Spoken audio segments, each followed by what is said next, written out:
Bueno, continuamos con esta próxima reflexión. Le voy a pedir al Señor su santa palabra. Y en esta palabra, pues viviremos este momento. Les voy a leer a ustedes de la carta a los Efesios, en el capítulo 6, versículo 10.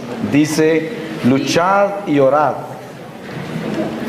Por lo demás, hermanos, confortaos en el Señor y en su virtud todopoderosa, revestidos de toda la armadura de Dios, para poder contrarrestar a las acechanzas del diablo, porque no es nuestra pelea solamente contra los hombres de carne y sangre, sino contra los príncipes y potestades, contra los adalides de estas tinieblas del mundo, contra los espíritus malignos esparcidos en los aires. Por tanto, tomad las armas todas de Dios, para poder resistir en el día aciago, y sosteneros apercibidos en todo. Estad pues a pie firme, ceñidos vuestros lomos con el cíngulo de la verdad, y armados de la coraza de la justicia, calzados los pies, prontos a seguir y predicar el evangelio de la paz, embrazando en todos los encuentros el broquel de la fe, con que podáis apagar todos los dardos incendiarios del maligno. Tomad también el yelmo de la salud y empuñad la espada del Espíritu, que es la palabra de Dios, haciendo en todo tiempo con espíritu continuas oraciones y plegarias, y velando para lo mismo con todo empeño, y orando por todos los santos, y por mí también, a fin de que se me conceda el saber desplegar mis labios para predicar con libertad, manifestando el misterio del Evangelio, del cual soy embajador aún estando entre cadenas, de modo que hable yo de él con valentía como debo hablar. En fin, en orden al estado de mis cosas y lo que hago, os informará de todo Tíquico, nuestro carísimo hermano. Palabra de Dios. Pues voy a hacer una reflexión en lo que es ser milicia católica, un verdadero soldado de Cristo. La milicia católica, un verdadero soldado de Cristo. Nosotros somos católicos y conocemos nuestra Iglesia católica en una forma diferente cada uno. Un ejemplo paralelo: si usted entrevista a una persona de Lima, lo llaman limeño, ¿no es verdad? ¿Un limeño? Un limeño en el centro de la ciudad, y le pregunta sobre Lima, él le contará una ciudad de Lima única. Si le pregunta a otro limeño en otra área de la ciudad, le contará la ciudad de Lima que él vive. Y le aseguro que cuando termine de hablar con 20 limeños en diferentes partes de la ciudad, va a conocer 20 Limas diferentes.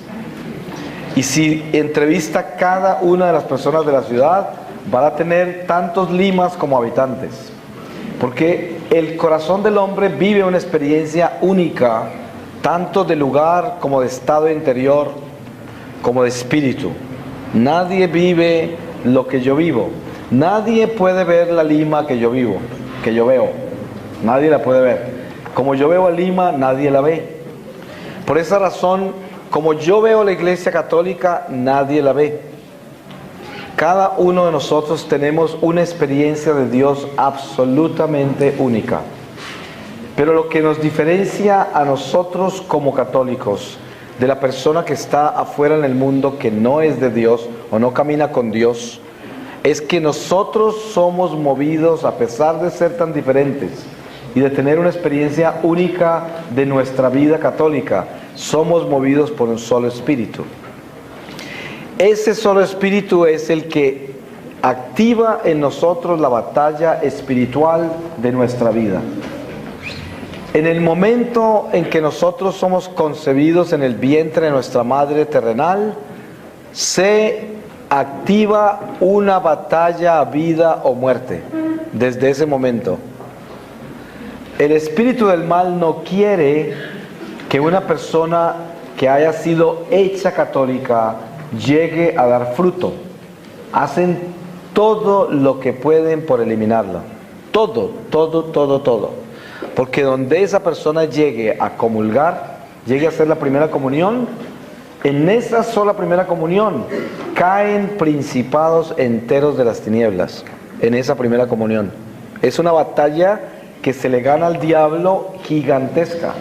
Porque un solo soldado eucarístico es capaz de tumbar gigantes del infierno. Pero gigantes son gigantes. Y cuando nosotros hablamos de tener un enemigo de ese tamaño, estamos hablando de espíritus que no podemos ver. Una persona que piensa en estos misterios simplemente en una forma racional, pues pensaría que es injusto que los enemigos nuestros sean invisibles. Entonces, ¿cómo nos vamos a defender de ellos? Esto no es justo. Pero aquí sucede algo muy importante. Yo tengo que tomar una decisión vital en mi vida. Creo yo, estoy convencido 100% sin ninguna duda en absoluto de que los 5 libros que Dios le reveló a Moisés, empezando con el Génesis, son verdad. Y no solamente esos 5 libros, todas las escrituras. Creo yo que esta es la verdad y que lo que ha escrito acá es la verdad. Si yo creo eso, entonces también debo creer que yo estoy en una batalla espiritual a vida o muerte, porque estoy en el destierro. Y si estoy en el destierro, entonces estoy cruzando un territorio que es un territorio inhóspito, agresivo, que no quiere que yo triunfe. Pero cuando yo cruzo este destierro en obediencia por la misericordia de Dios que me ha dado con claridad la luz del camino en Cristo, y yo camino así, primero, no tengo miedo. Tengo temor de Dios porque le tengo pavor al pecado que me separa de Él. Pero no tengo miedo de ninguna circunstancia humana ni de ningún poder de las tinieblas. Porque como tengo a Cristo, Cristo ya superó las tinieblas y está parado encima de la cabeza de la bestia. Está derrotada. Pero para estar derrotada yo tengo que estar encima de ella. Nosotros vemos la primer batalla espiritual del cristiano es aceptar que está desterrado. Es la primer batalla espiritual. Si usted no entiende ese misterio, no ha empezado a trabajar todavía. Está dormido. Porque ¿cómo puede ser soldado si ni siquiera sabe qué tipo de batalla está peleando? Hay muchos católicos que son católicos religiosos que vienen a misa, se confiesan de vez en cuando y de pronto saben algunos apartes del Evangelio y se saben algunas cosas del catecismo y entienden un poco de los santos y de pronto escuchan algo de María, etcétera. Esos son como decir, hay un soldado en el ejército que más o menos sabe disparar una ametralladora, como que apenas entiende un poco de limpiarla, sabe más o menos lo que es una granada, le han explicado más o menos qué es un uniforme y cómo ponérselo, cuando se lo pone lo abotona como mal y todo eso. ¿Usted se imagina un soldado de esos defendiendo su país? Pues muy grave. Ese es ese católico que sabe un poquito el catecismo, pero no del todo, no sabe disparar esa granada, no tiene ni idea cómo. Sabe un poquito el Evangelio, o sea, esa ametralladora no la sabe limpiar ni desarmar, ni la sabe realmente disparar, pero la carga. Y así, un soldado así de mediocre, pues no tiene conocimiento de la milicia, no puede ser llamado a la batalla, no se puede confiar en él. Los ángeles se le esconden, el ángel de la guardia anda al lado de él, pero con mucho cuidado. Sí, con mucho cuidado. Y esta situación, el hombre, para poderse establecer firmemente en su iglesia como soldado que es, tiene que primero aceptar en fe la verdad revelada. Y la verdad revelada es muy dura, Primero, es suficientemente difícil para el hombre nacer a una realidad que lo primero que descubre cuando tiene uso de razón es que se va a morir. Eso ya es un golpe muy duro. Cuando uno descubre que nació para morirse, eso se lo guarda todo el mundo. Nadie habla de eso. Los niños que preguntan tanto, usted sabe de un niño que empieza a preguntar por qué, nunca llega donde la mamá y dice, ¿por qué nací para morirme? Esa no se hace, ¿cierto? Esa pregunta no la hace ni el niño más vivo que pueda haber, nada, se la guarda enterita. Eso está muy raro, no quiero saber nada. De pronto me van a decir que muero dentro de una semana, mejor me quedo callado, ¿no? Sí, no se toca ese tema. Ese es el primer golpe que nos da el destierro, se va a morir. El otro es enfrentarse con un misterio tan impresionante, de que encima de que nació para morirse, le dicen que está desterrado. Entonces dice, ¿pero qué hice? ¿Cómo así? Desde un punto de vista humano es absolutamente inaceptable, es absurdo, no tiene sentido. ¿Cómo puede entender uno eso? Nace para morir. Uno no decidió nacer, sino que apareció. Lo crearon, de la nada apareció.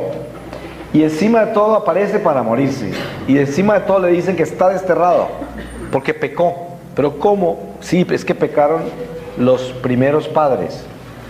Todo esto, conscientemente una persona no lo vive angustiosamente porque ni siquiera lo quiere aceptar.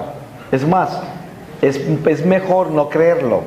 Por eso es que hay tanto ateo y tanta gente así, porque es el camino fácil. El incrédulo es la persona, es como el orgullo. Es mucho más fácil ser orgulloso que humilde. Orgullosos abundan, humildes pocos, porque es más difícil. Son cosas mucho más grandes la humildad. El orgullo es una cosa pues que abunda, porque es como basura. Entonces eso abunda muchísimo, hay mucho de eso, es maleza. En cambio la humildad son joyas preciosas, de eso hay muy poco, es muy caro, se necesita muchísimo para lograr esa joya, para vivir esa virtud. El hombre que se enfrenta a esta realidad cara a cara y dice, bueno, yo me voy a desnudar espiritualmente. ¿Soy yo un verdadero católico y estoy enterado que estoy desterrado y estoy aquí en una lucha vida o muerte con principados, potestades, poderes de las tinieblas que me quieren acabar? ¿Creo yo en eso y sé que estoy metido en eso? Entiendo cuando San Pablo dice que mi lucha no es entre sangre y carne, no es con seres humanos, sino con potestades, con espíritus que rondan los aires. Entiendo y creo eso. Soy yo un católico que sé que hubo a un Adán y Eva que pecaron, que cayeron de la gracia. Yo soy consecuencia de ese pecado y que en el bautismo estoy exorcizado de esa consecuencia, y si soy fiel no pago las consecuencias, sino que vivo las tendencias a ese pecado y debo estar alerta para que esas tendencias no me tumben. Creo yo en eso y vivo esa realidad. Ahora, sé yo de que estando en el destierro en que estoy, también están desterrados los ángeles caídos que son superiores a mí en naturaleza, y que entiendo de que están también acá conmigo, porque a todos nos desterraron. Unos salen de acá, otros nunca saldrán de acá, otros estarán aquí temporalmente. Esa es una realidad específica espiritual. Pruebas. Apocalipsis 12:11. El diablo es arrojado del cielo con todos sus ángeles desobedientes. Al ser arrojado, cae, es lanzado a la tierra. Y dice, ay de la tierra, porque el diablo está furioso y se le está acabando el tiempo. ¿Y dónde está? La gente piensa que el diablo está en un hueco por allá. No, el diablo fue desterrado también. Y todos fuimos desterrados. Solo que nosotros, por ser creados inferiores a los ángeles, nosotros no cometimos un pecado eterno. No, la desobediencia nuestra no fue eterna. Por eso somos redimidos en Cristo. Y los ángeles, por ser intelecto puro, se equivocaron eternamente. Nunca podrán regresar a la gloria de Dios. Y ellos nos odian a nosotros, porque siendo nosotros creados inferiores a ellos, nosotros al terminar este destierro, si lo vivimos en obediencia, seremos como ellos eran, ángeles de Dios. Y podemos entrar al cielo donde ellos nunca pueden entrar. Imagínense la batalla que tenemos. Seres inferiores, pero somos hechos a imagen de Dios, lo cual es una pesadilla para el diablo. Pesadilla, porque ve a Dios en cada uno de nosotros. Es un tormento. Y segundo, la envidia. Ustedes saben que el mal es envidioso. El espíritu del mal, uno de los primeros venenos del espíritu del mal es la envidia. Si usted quiere saber cuánto de demonio tiene en su corazón, mida el nivel de envidia que tiene. Y ya sabe cómo es de grande el diablo que lo acompaña. Así es. Si usted quiere saber el tamaño del demonio que vive en usted, mídale el nivel al orgullo. Y ahí conoce la estatura del diablo que vive con usted. Y eso es el sentido espiritual de la batalla. ¿Cómo se hace para eliminar al vecino malo? Para acabar con las malas compañías del espíritu. Primero, aceptar como una realidad de que eso es verdad. Porque mire lo que sucede.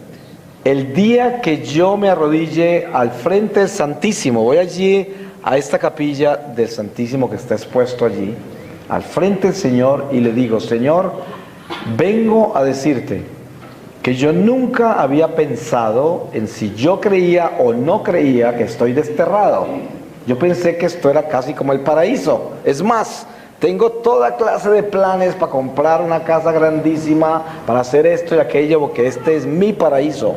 Yo aquí quiero triunfar, yo aquí quiero ser famoso, yo aquí quiero disfrutar todo lo que hay acá.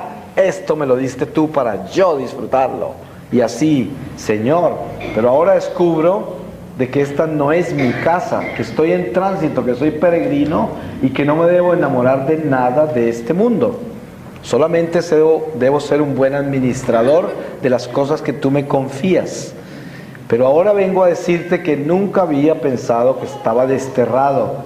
Nunca había pensado si yo creía firmemente que Adán y Eva realmente existieron y que por culpa de lo que hicieron, yo tengo esta carne que se muere. Y tengo toda esta ley en mí que me inclina a pecar. Y todo esto lo enfrento al frente del Señor. Creo, Señor, de que hay una batalla espiritual en mi vida con las fuerzas invisibles, que no puedo ver esos espíritus y que no los puedo ver porque es un estado de gracia, aunque para el racionalista es una desgracia. Por eso no lo acepta como verdad. Si uno comienza desde ese punto, haciendo esa confesión y pidiéndole a Dios que lo llene de sabiduría para poder tener la fortaleza de creer lo que todavía no cree. Porque pueden haber áreas que usted no cree. Los teólogos modernos a veces aparecen diciendo que a Jonás no se lo tragó ninguna ballena. Pero después en el Evangelio Jesús dice: esta raza de víboras, la única señal que les voy a dar es la de Jonás. Imagínense si el Señor va a utilizar una mentira para poner un ejemplo. O sea, la señal de Jonás es la conversión. No es solo la ballena, ni el profeta corriéndole a Dios porque sabía que Dios era misericordioso, lo mandaba a exhortar gente y después les perdonaba y quedaba el profeta en problemas, ¿no? Pero el profeta sigue lo que Dios le manda a decir sin importar lo que Dios va a hacer después. Ese sentido de la vida de creer esas cosas o aceptar que no las creemos es el principio de la batalla espiritual para ser consciente de que somos milicia, que la Iglesia Católica es un ejército que viene para la salvación de las almas y que cuando nosotros nacemos dentro de esta iglesia, nacimos en servicio militar 24 horas al día. No podemos dejar la milicia en ningún momento hasta que lleguemos al frente del Señor. Estamos en servicio todo el tiempo, a toda hora. Imagínense si va a tener uno un espacio vacío, una persona que es sagrario del Espíritu Santo. ¿Ustedes alguna vez han visto un sagrario en vacaciones? El sagrario no tiene vacaciones, ¿cierto? Hay muchos sagrarios abandonados, muchos. Es más, hay misiones que se encargan únicamente de reparar por los sagrarios abandonados del mundo. Yo he estado a veces durmiendo en conventos, monasterios, seminarios, comunidades laicas comprometidas, consagradas, donde los sagrarios de esos lugares están abandonados, completamente abandonados. Esos religiosos, esas monjas, esos laicos, ni siquiera van a visitar al Señor. No le dan ni 10 minutos al día. Van un momento cuando llega alguien a hacer alguna oración, pero no viven en función y lo tienen ahí porque es parte de una religión. Pero están abandonados esos sagrarios. Hay parroquias que tienen los sagrarios abandonados. Hay muchos sagrarios abandonados, pero no hay sagrarios en vacaciones. Por eso nosotros somos sagrario, porque somos sagrarios de la Eucaristía. Nosotros cuando comulgamos somos un sagrario, pero sí hay muchos sagrarios humanos abandonados, pervertidos, sucios. Cuando decidimos esta verdad tan grande en nuestra vida de considerar que estamos desterrados, nos encontramos con una revelación inmensa de Dios cuando dice: te he dado un ángel guardián que te acompañará todos los días de tu vida. Es la voz de tu conciencia. Haz lo que Él te diga, Él te dirigirá y Él mismo se encargará también de acusarte en tu desobediencia. Ese ángel es una disciplina espiritual firme, que es la presencia de Dios en nuestra vida. Es invisible, porque ese ángel nos defiende del enemigo invisible. Por eso es invisible. Y como Él nos defiende del enemigo invisible, para que nosotros podamos ser defendidos, primero tenemos que creer que el ángel existe, y segundo, que el enemigo existe y también es invisible. O sea, otro nivel de creer. Ahora tengo que aceptar eso como una realidad y confesarle al Señor la verdad. Me tengo que ir ya para el Señor y decirle: Señor, aquí vengo a decirte que nunca he pensado en que tengo un ángel guardián. Y tú me lo dijiste, no tengo ninguna relación con él. Parece que no tuviéramos nada que ver el uno con el otro. Como es algo invisible, pues yo no le pongo cuidado. Es como el amor de un ser querido que nos ama desde lejos. Parece que uno como que no entendiera que ese amor es real. Pero ese amor es real, porque ese amor, a pesar de estar lejos, está vivo y es una realidad. El amor del ángel de la guarda, que parece ser remoto, intangible, invisible, inasequible desde el punto de vista material, es real. Es un amor de Dios, puro y verdadero. Y yo le digo al Señor: yo nunca he tenido una relación con mi ángel guardián. Te imploro, Señor, que me unjas con esa fortaleza para yo poder abrazarme a esta realidad de que tengo un ángel guardián. Y también te voy a confesar, Señor, de que yo nunca realmente me he puesto a pensar de que tengo un enemigo invisible que quiere destruirme a toda costa todos los días de mi vida en todo lo que yo hago. También te voy a confesar que no tengo una plena conciencia de que eso es verdad. Y por esa razón vivo una vida tan desordenada, tan descuidada, y tantas cosas me salen mal y tantas cosas malas termino haciendo. A veces sin querer, porque es que estoy inconsciente de que hay un espíritu que me inclina y me lleva a pecar, y yo le obedezco, porque le obedezco a mis instintos malos, a todas mis inclinaciones malas. Ese es otro estado que hay que conquistar. La realidad del ángel guardián, la realidad de los ángeles caídos, de las almas malditas, del ejército del mal que está contra nosotros. Hay que aceptar también eso. Sabemos que vivimos unos tiempos tan materialistas y nuestra iglesia está tan desnutrida en tantas áreas que no se habla de los ángeles, no se habla del demonio, no se habla del infierno, no se habla del pecado. No se habla de nada de eso porque no queremos asustar a los parroquianos. No queremos ahuyentar a la gente, de pronto no vuelven. Y todos somos políticamente correctos. No hacemos las cosas que no debemos hacer para satisfacer a los seres humanos. Porque ya no adoramos a Dios, sino que nos adoramos entre nosotros. Dios no dijo, adorados los unos a los otros. Él dijo, amados los unos a los otros, no adorados. Solo adorar a Dios. Pero cuando nosotros estamos complaciendo a los seres humanos, por pena no decimos la verdad. Para no tener problemas con nadie, no le sacudimos el bote a nadie con la verdad, no la guardamos. Estamos adorándolos. Cuando usted le da poder a otro ser humano para que le quite la paz, es idolatría, porque lo está adorando. ¿Cómo puede darle usted poder a una criatura humana para que le quite la paz, para que le quite la fe, para que le quite el amor? ¿Cómo puede? Si esa persona no es un Dios. Solo se le puede dar poder a Dios. Dese en cuenta que la ira es idolatría, esa rabia, porque le da poder uno a aquel que instigó la ira. Todo lo que es acción humana directa, que no tiene el amor de Dios, es idolatría, está adorando seres humanos. Y eso es parte de la batalla espiritual que el diablo nos gana. Entonces, entender esas fuerzas que están entre nosotros es definitivo en la fe, en el edificio, en la construcción de la fe. Yo necesito saber que soy un soldado del Señor, soy un miembro de su ejército. Fui creado católico para defender las almas.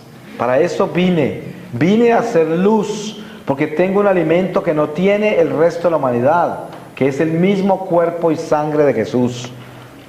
Un alimento divino, es la misma divinidad. Y eso es la pesadilla más grande del infierno.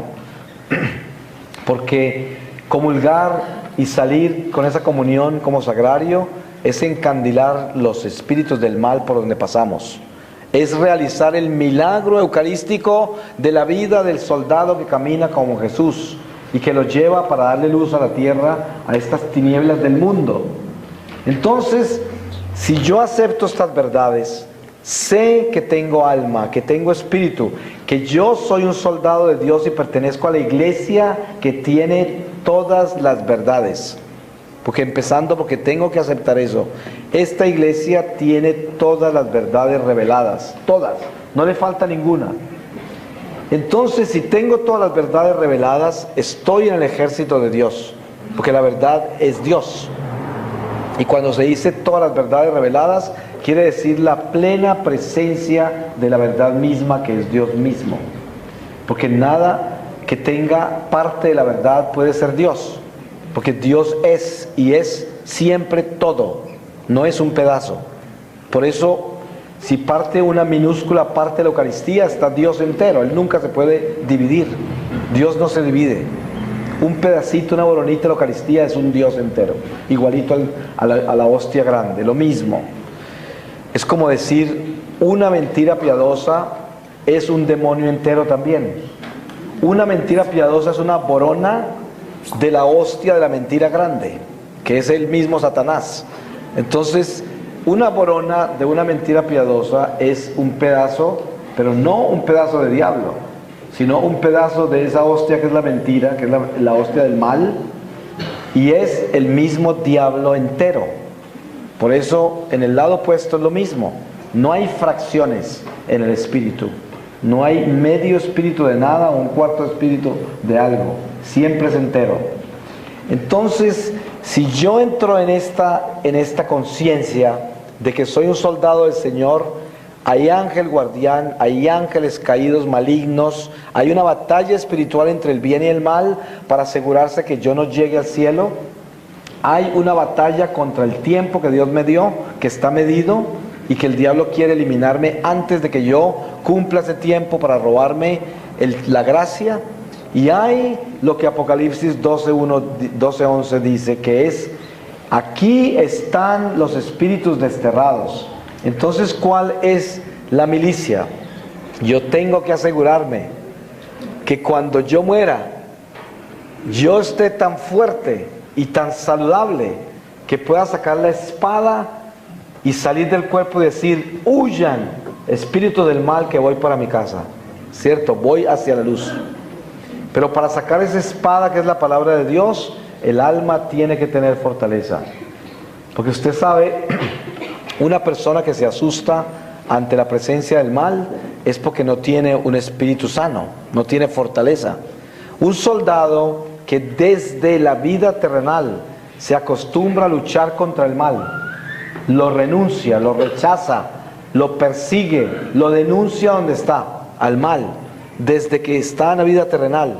Si toda la vida hace eso, en el momento de la muerte, huyen los espíritus del mal, porque toda la vida los puso a correr usted. Pero si usted lo único que ha tenido son negocios con el espíritu del mal toda la vida, al final de esta vida no puede cruzar el umbral de la oscuridad hacia la luz, queda atrapado ahí. Si por misericordia de Dios no se sume en las tinieblas para siempre, pasa un estado impresionantemente difícil en las tinieblas antes de poder llegar a la luz. Y les voy a dar este ejemplo. Usted muere en este momento y queda en el mundo inferior porque no pudo salir, su alma está desnutrida y no tiene fuerza para empujar la oscuridad y pasar a la luz, no tiene fuerza, y está acá, en este mismo templo. Nosotros no lo podemos ver, no podemos hablar con usted, pero usted sí nos ve, usted nos escucha, pero nosotros no. Esa alma está atrapada en la oscuridad, no puede pasar al otro lado, no tiene fuerza. Esta desnutrición es grave primero por esto. En este momento nosotros no podemos ver el mundo espiritual, porque estamos en un estado de gracia, pero estamos desterrados. Usted se imagina la misericordia tan grande de Dios, que Él nos desterró, nos sacó del paraíso. En este cuerpo mortal perdimos la luz, porque ya no somos ciegos, sordos y mudos al espíritu por culpa del pecado original, porque somos imperfectos. Entonces no podemos ver a Dios, que es perfecto. Por eso tenemos que buscar la santidad y la perfección para lograr recuperar la visión de Dios, para poderlo volver a ver, porque Dios no es invisible, Dios es perfectamente visible. O sea, Dios está perfectamente visible entre nosotros, pero no lo podemos ver porque estamos imperfectos. Entonces Dios quiere que seamos perfectos para que lo podamos volver a ver. El diablo, ¿qué quiere hacer? Robarnos eternamente la visión de Dios. Entonces, si una persona sale del cuerpo y no puede pasar hacia la luz, queda en la visión del espíritu del mal, o sea, de los ángeles caídos. Puede ver todas las fuerzas del mal y ver la acción de esas fuerzas del mal contra la humanidad. Esa es la peor pesadilla que pueda vivir un alma, ver eso y no poder hacer nada. El diablo no lo puede tentar ni hacer nada contra él porque ya no tiene carne y no lo puede tentar, no puede pecar. Pero el solo tormento de ver lo que el diablo hace con las almas en la tierra es suficiente para que el alma padezca los tormentos más horribles. Y eso sin contar todavía los tormentos que vive por sus propias acciones que se vivieron sin amor. Entonces la batalla espiritual del católico no puede comenzar. Usted no puede actuar como soldado y no puede ser efectivo en la batalla si usted no tiene todas estas verdades completamente definidas en su corazón. Usted puede argumentar y conocer toda clase de teología. Usted puede ser el teólogo más increíble estructurado. Usted puede hablar hermosuras de Dios y puede ser una persona muy religiosa. Pero si usted en su corazón no tiene definido estas verdades como una realidad íntima y personal, usted primero no tiene una experiencia personal con el Señor todavía, y segundo, usted no conoce el comandante, es el comandante supremo. Usted todavía no le sirve a Él, usted todavía no conoce bien quién es Él, a pesar de que lo menciona todos los días. No sabe quién es Él. Entonces, esta definición del soldado, de la milicia, es importantísima en nuestra vida, porque eso nos organiza toda nuestra vida. El soldado que ustedes saben que lo que yo les estaba hablando antes de un soldado mal uniformado, que no sabe disparar sus armas, que no tiene ni idea ni le puso cuidado a todo lo que le explicaron de quién era el enemigo, cómo iba a actuar ante él cuando lo lleven a la batalla. No, eso nada le puso cuidado, es un desorden total, ni siquiera tiene conciencia de que es militar. O sea, ese es un soldado que no está activo, no sirve para nada, no se puede confiar en él.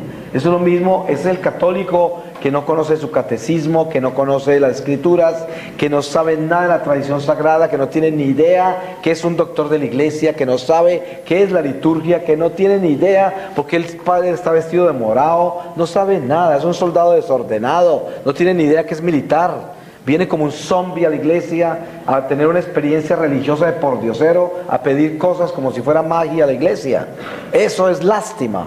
Si muere una persona así siendo católica, vivirá siglos de purgatorio, tratando de enderezar la milicia que vivió, que no cumplió. Siglos de ver el desperdicio tan espantoso de esta vida terrenal, cuando nació para militar y se convirtió en gentil, se convirtió en civil. O sea, es un desertor. Este sentido de la milicia y ser un verdadero soldado de Cristo es importante definirlo. Es un consejo que yo les doy. Definan su milicia. Acepten. ¿Por qué razón se roban la gente para las sectas? Porque no tienen ni idea que son soldados. Si fueran soldados serían fieles. ¿Cómo puede una persona que sabe que es soldado irse a otro batallón con otro ejército a hacer cosas que no hacen para las cosas que no nació? O sea, no lo haría nunca. Es un acto de infidelidad que en términos pues religiosos sería una apostasía, pero de todas maneras nosotros entendemos de que nuestra vida militar católica es un hecho. Al día que usted muera y se presente ante el Señor, será llamado en lo que el Señor le confió. Usted es responsable de todo el territorio de almas que Dios le confió para defender. Toda la humanidad entera que cruza su camino, aunque sea por un minuto, está en su territorio militar. Porque cuando usted camina con el Señor y usted es vehículo del Espíritu Santo, sagrario del Señor, por donde usted pasa, huyen los demonios. Y por eso cada persona que usted se cruza en el camino queda bendita por su presencia. Se bendice. Y esa bendición actúa en cada persona. Mire, cuando llega un santo a una ciudad, pasan cosas impresionantemente maravillosas. Porque el santo siempre trae gracias. Siempre viene con gracias.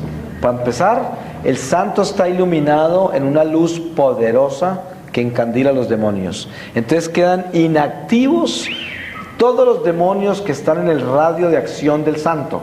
No pueden salir porque se calcinan. Quedan arrestados porque el santo viene con miles de ángeles, miles incontables. Y esto es un simple católico obediente, es el santo que yo estoy hablando. Miren ustedes, en una parroquia, y yo no sé si aquí he compartido este testimonio, pero a lo mejor lo he hecho. Si lo repito, pues me perdonan.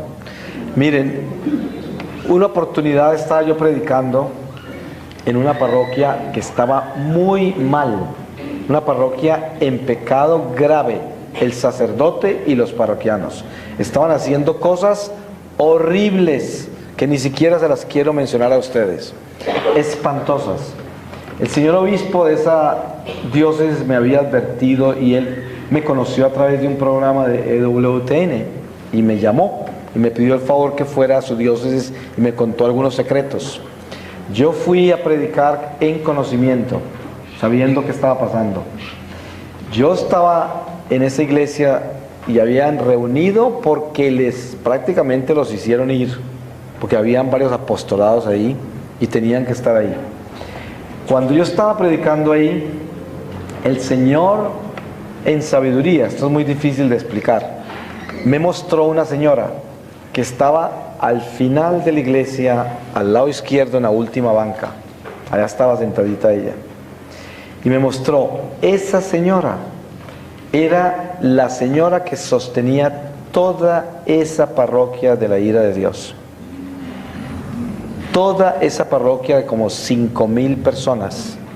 No todas las 5,000 personas eran malas, pero lo que pasa es que los católicos activos de una parroquia de 5,000 personas son apenas 200 o 300 personas. Y los que están en las pastorales y en los ministerios de la parroquia son apenas 80 o 100 personas. Y de esas 80 o 100 personas estaban pervertidas 50 o 60 personas junto con el sacerdote. Entonces, esa persona, esa señora, esa era la razón por la cual estaba el equilibrio perfecto del amor de Dios sobre esas personas que Dios quería salvar, que quería salvar. Y esto les voy a explicar a ustedes qué quiere decir la ira de Dios en la forma que el Señor me la mostró. Porque no es que Dios sea iracundo, un Dios rabioso, eso no quiere decir. La ira de Dios es esto, un ejemplo paralelo.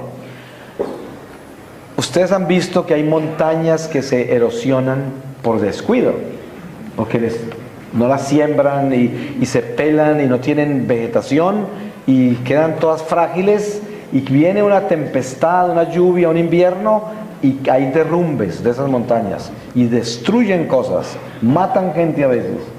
Eso podríamos llamarlo la ira de la naturaleza.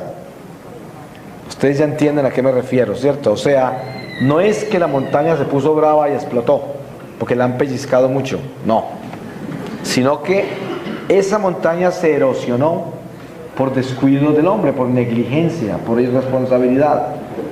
Eso pasa con el corazón del hombre.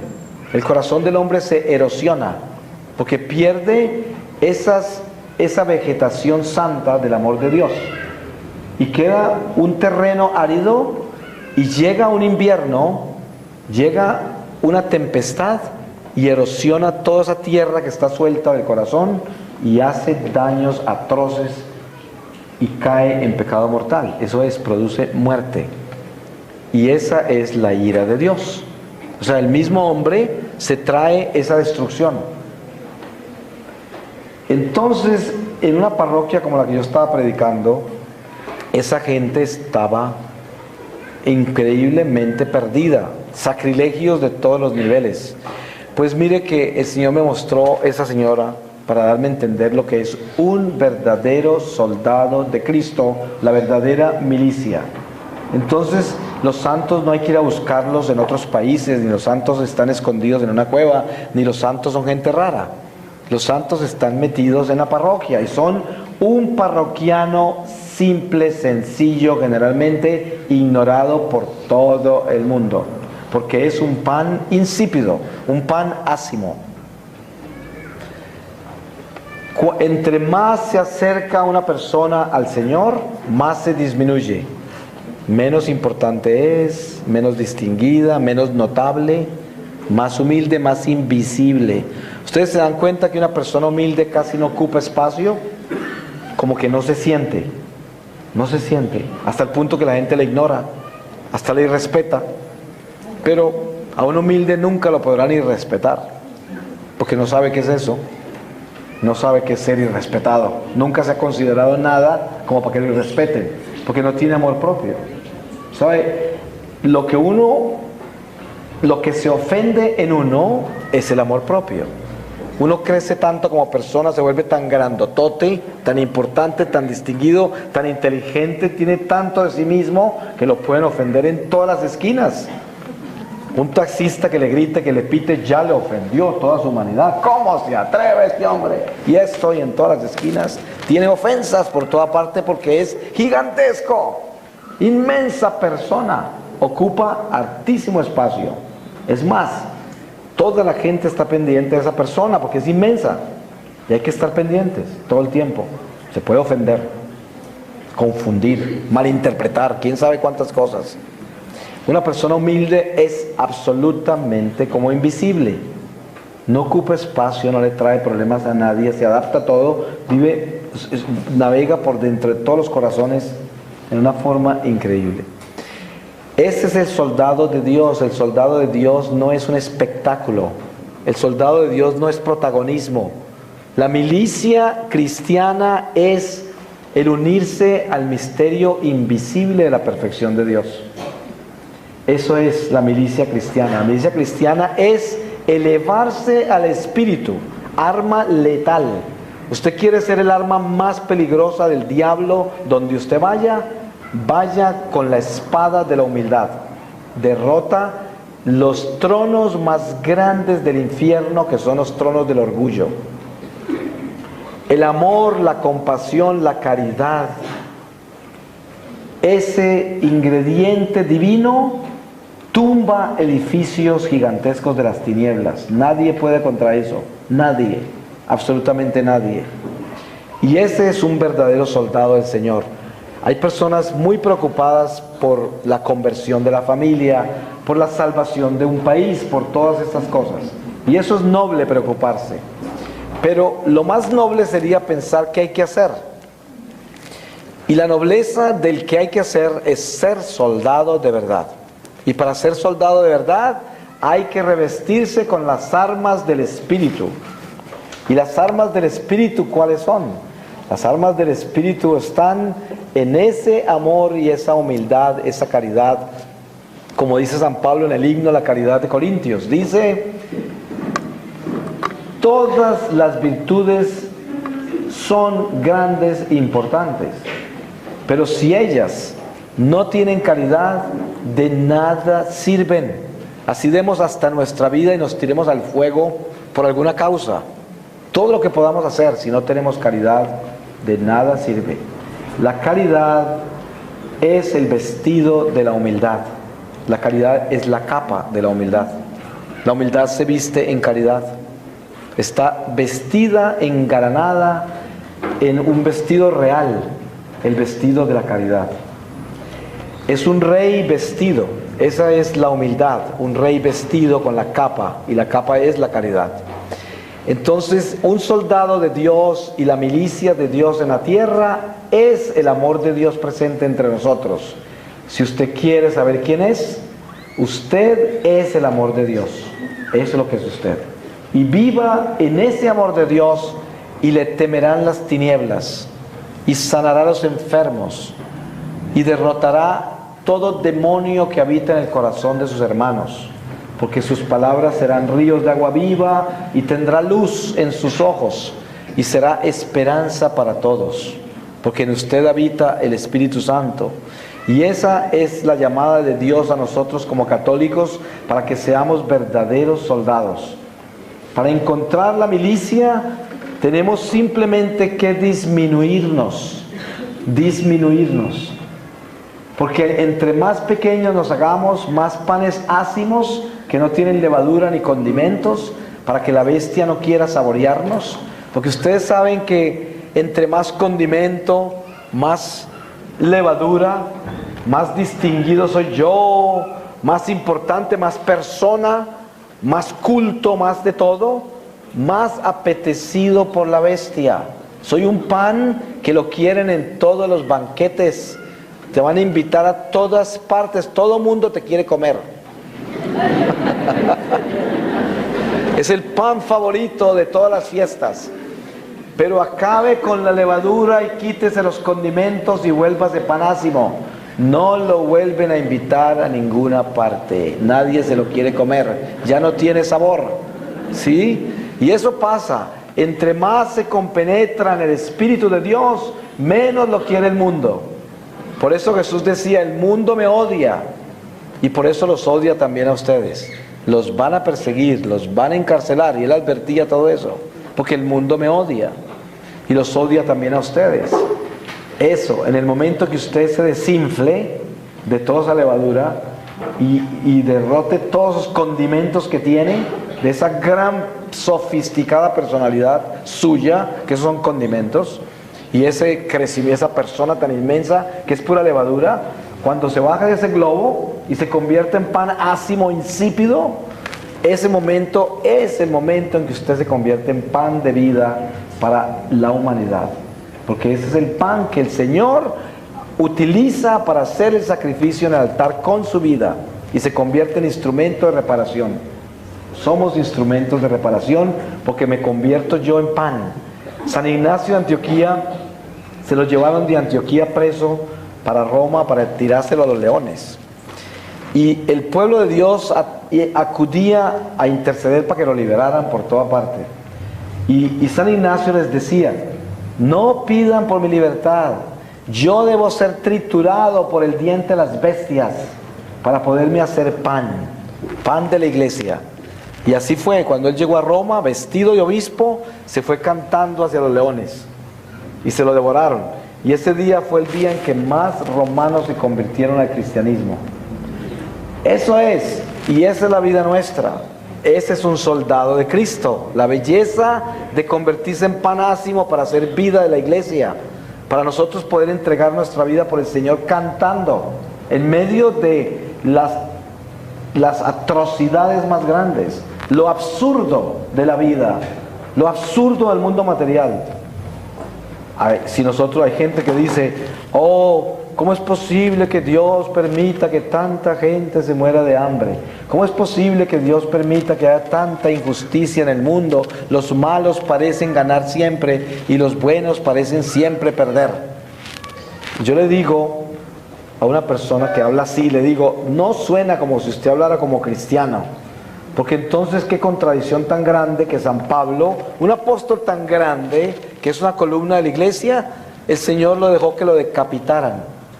Y San Pedro, a quien le dio la llave del cielo, y en esa roca que llamó él que era, fundó la iglesia y lo dejó crucificar. Entonces, ¿qué? ¿Eso es absurdo? No, es que no es acerca de este mundo material.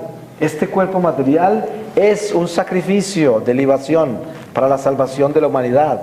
Es un cuerpo de reparación para el cristiano. El soldado se entrega todo y se va como Santa Teresa de Ávila y su hermano. Desde niños buscaban irse al martirio, ahí se iban a buscar los moros para que los mataran.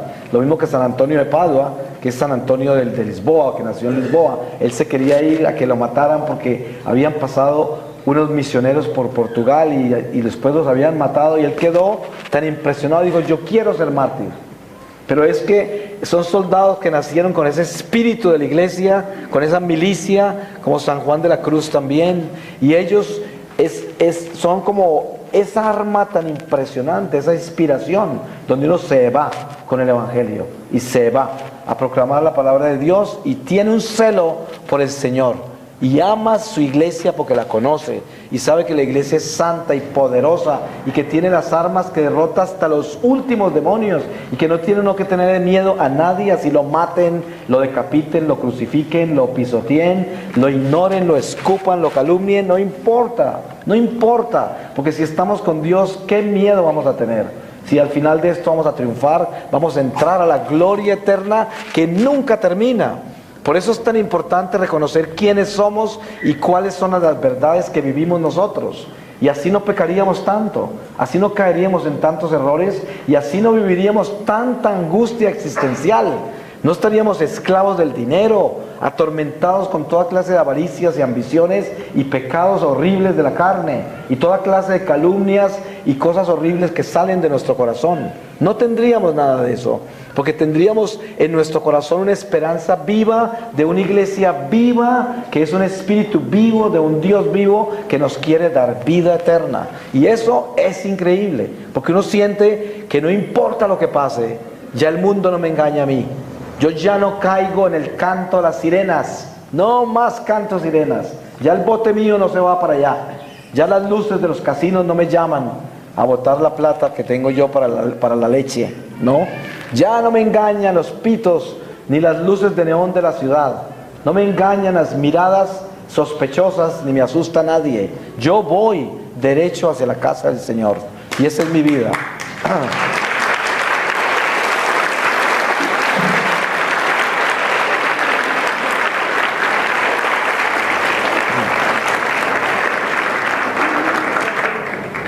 Esa es nuestra milicia católica.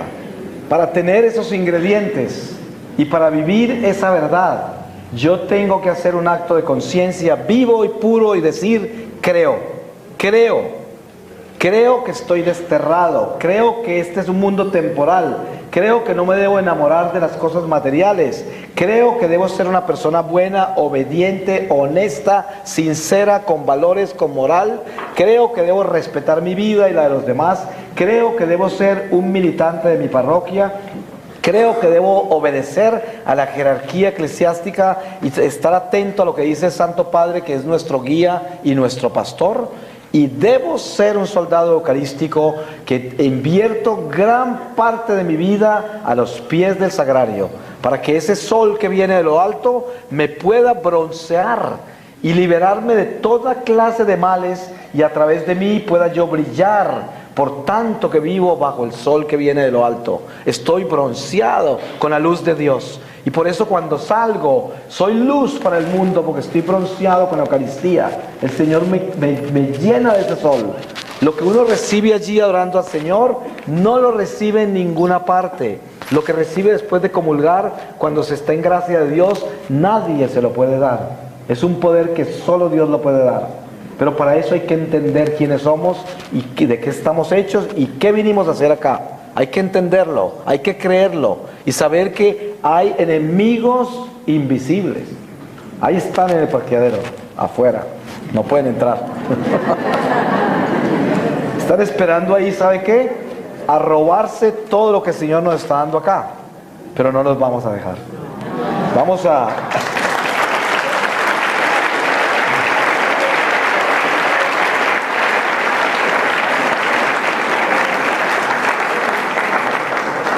A mí me gusta mucho verles sus caras de chismosos asomarse por allá, pero también los veo con la cola entre las piernas, como dicen.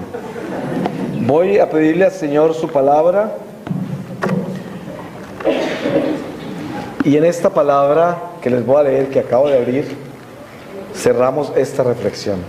Y dice, Hechos de los Apóstoles, capítulo 2, 1. Esta era una promesa que ha hecho el Espíritu Santo en la otra charla. Y aquí se cierra con ella. Se llama la venida del Espíritu Santo. Dice, al cumplirse pues los días de Pentecostés, estaban todos juntos en un mismo lugar, cuando de repente sobrevino del cielo un ruido como de viento impetuoso que soplaba y llenó toda la casa donde estaban.